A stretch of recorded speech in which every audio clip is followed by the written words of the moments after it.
Alkitab Berita Baik Matius bab 21. Semasa mendekati Yerusalem, Yesus dan pengikut-pengikutnya tiba di Betfage, sebuah pekan di Bukit Zaitun. Di situ, Yesus menyuruh dua orang pengikutnya pergi terlebih dahulu. Yesus berkata kepada mereka, "Pergilah ke pekan yang di hadapan itu. Sebaik sahaja kamu memasuki pekan itu, kamu akan nampak seekor keldai yang terikat dan anaknya pun di situ. Lepaskan keldai itu dan bawa kedua-duanya kepadaku.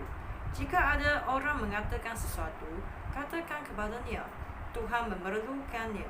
Dengan segera, orang itu akan membenarkan kedua-dua ekor keldai itu dibawa pergi. Hal ini berlaku supaya terjadilah apa yang dikatakan oleh Nabi. Katakanlah kepada kota Sion, Rajamu sedang datang kepada kamu. Dia rendah hati dan menunggang seekor keldai. Dia datang mengendarai anak keldai yang muda." Kedua-dua orang pengikut itu pun pergi dan melakukan seperti yang diarahkan oleh Yesus. Mereka membawa kedua-dua ekor keldai itu lalu mengalasi punggung keldai dengan jubah mereka. Kemudian Yesus menungganginya. Banyak orang membentangkan jubah di atas jalan, sementara yang lain mengerat ranting-ranting pokok lalu menyelerakkannya di jalan. Orang ramai yang berjalan di hadapan dan yang mengikut di belakang Yesus mula berseru-seru, "Pujilah anak Daud, diberkatilah dia yang datang dengan nama Tuhan. Pujilah Allah." Apabila Yesus masuk ke Yerusalem, seluruh kota menjadi gempar. Orang bertanya, "Siapakah dia?" "Dia Yesus, Nabi dari Nazaret di Galilea," jawab orang ramai yang mengiringi Yesus. Yesus masuk ke rumah Tuhan lalu mengusir semua orang yang berjual beli di situ.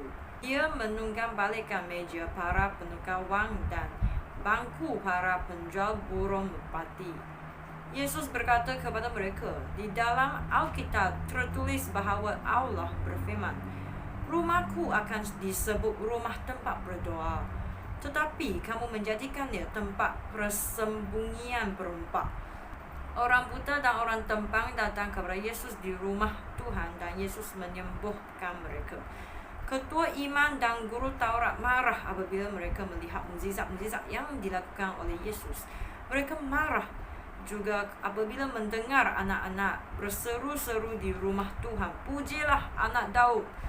Mereka berkata kepada Yesus, "Adakah kamu mendengar apa yang dikatakan oleh mereka?" "Tentu sahaja," jawab Yesus. "Belum pernahkah kamu baca ayat Alkitab berikut, 'Ya Allah, Engkau telah mengajar anak-anak dan bayi mengucapkan pujian yang sempurna.'" Yesus meninggalkan mereka, lalu keluar dari kota itu dan pergi ke Betania. Dia bermalam di situ. Keesokan paginya, dalam perjalanan kembali ke kota, Yesus lapar. Dia melihat sebatang pokok ara di pinggir jalan. Dia menghampiri pokok itu, tetapi tidak mendapati satu buah ara pun. Dia mendapati daun sahaja. Yesus berkata kepada pokok itu, "Hai pokok, engkau tidak akan berbuah lagi." Dengan segera pokok ara itu layu. Apabila pengikut-pengikut Yesus nampak kejadian itu, mereka hairan. Mereka bertanya, "Bagaimanakah pokok ara itu layu dengan serta-merta?" "Ketahuilah," jawab Yesus, "jika kamu percaya kepada Allah dan tidak ragu-ragu, kamu akan dapat melakukan apa yang telah aku lakukan terhadap pokok ara ini.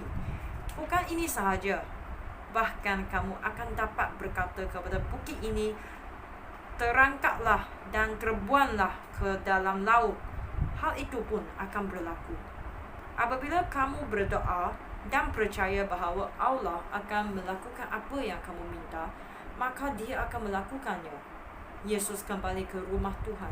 Semasa dia mengajar, ketua iman dan pemimpin masyarakat Yahudi datang kepadanya dan bertanya, Dengan hak siapakah kamu melakukan perkara-perkara ini? Siapakah yang memberikan hak ini kepadamu? Yesus menjawab, Aku akan bertanya satu soalan saja. Jika kamu menjawabnya, aku akan memberitahu kamu dengan hak siapa aku melakukan perkara-perkara ini. Dengan hak siapa? Yohanes membaptis orang. Dengan hak Allah atau manusia? Mereka mula berbincang sesama sendiri. Apakah yang akan kita katakan? Jika kita menjawab dengan hak Allah, dia akan berkata, mengapakah kamu tidak percaya kepada Yohanes? Tetapi, jika kita berkata dengan hak manusia, kita takut akan apa yang mungkin dilakukan orang ramai, kerana mereka semua yakin bahawa Yohanes orang Nabi.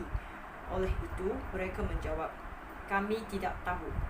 Yesus berkata kepada mereka, jika demikian, aku pun tidak mahu memberitahu kamu dengan hak siapa aku melakukan perkara-perkara ini. Sekarang, bagaimana pendapat kamu? Kata Yesus selanjutnya.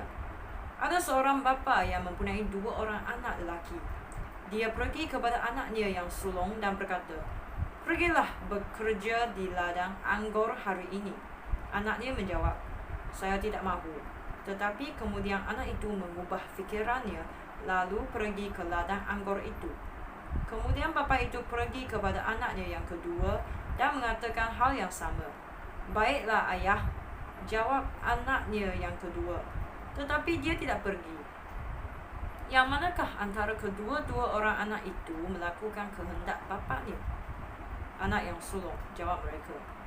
Oleh itu, Yesus berkata kepada mereka, ketahuilah, pemungut cukai dan pelacur akan menikmati pemerintahan Allah lebih dahulu daripada kamu. Yohanes Pembaptis datang kepada kamu dan menunjukkan cara hidup yang dikehendaki oleh Allah. Tetapi kamu tidak mahu percaya kepada ajarannya.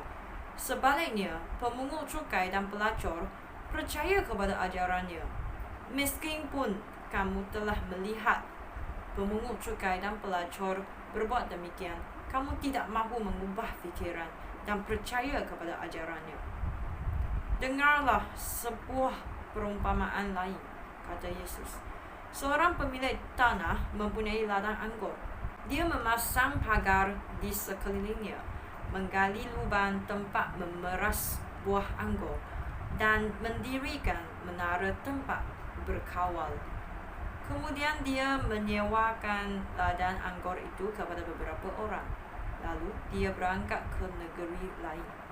Apabila tiba masanya untuk mengumpulkan buah anggur, pemilik ladang itu mengutus hamba-hambanya kepada penyewa-penyewa ladang itu untuk menerima hasil bahagiannya. Tetapi penyewa-penyewa ladang itu menangkap hamba-hamba pemilik ladang itu. Ada yang dipukul, ada yang dibunuh, dan ada lagi yang direjam. Sekali lagi pemilik ladang itu mengutus hamba-hamba lain, lebih banyak daripada yang dahulu. Tetapi hamba-hamba itu juga menerima perlakuan yang sama.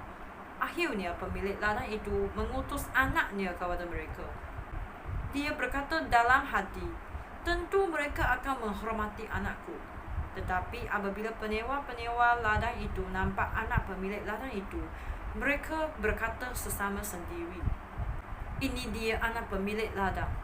Marilah kita bunuh dia supaya kita dapat hartanya. Oleh itu, mereka menangkap anak itu, membuang dia keluar ladang dan membunuh dia. Kemudian Yesus bertanya, apabila pemilik ladang anggur itu kembali, apakah yang akan dilakukannya kepada penyewa-penyewa ladang itu? Mereka menjawab, tentu dia akan membunuh semua orang jahat itu, lalu menyewakan ladang anggur itu kepada penyewa-penyewa lain yang mahu memberikan hasil bahagiannya pada musim anggur. Yesus berkata kepada mereka, belum pernahkah kamu baca apa yang tertulis di dalam Alkitab? Batu yang dibuang oleh pembina bangunan telah menjadi batu yang paling utama. Inilah perbuatan Tuhan, alangkah indahnya. Yesus berkata lagi, ketahuilah, hak untuk menikmati pemerintahan Allah akan diambil daripada kamu lalu diserahkan kepada orang yang memberikan hasil yang dikehendaki oleh Allah. Sesiapa yang jatuh pada batu itu akan hancur, dan sesiapa yang ditimpa batu itu akan tergilas menjadi debu. Ketua iman dan orang Farisi mendengar perumpamaan Yesus, dan mereka tahu bahawa Yesus berkata-kata tentang mereka. Oleh itu, mereka cuba menangkap Yesus, tetapi mereka takut akan orang ramai yang menganggap Yesus sebagai nabi.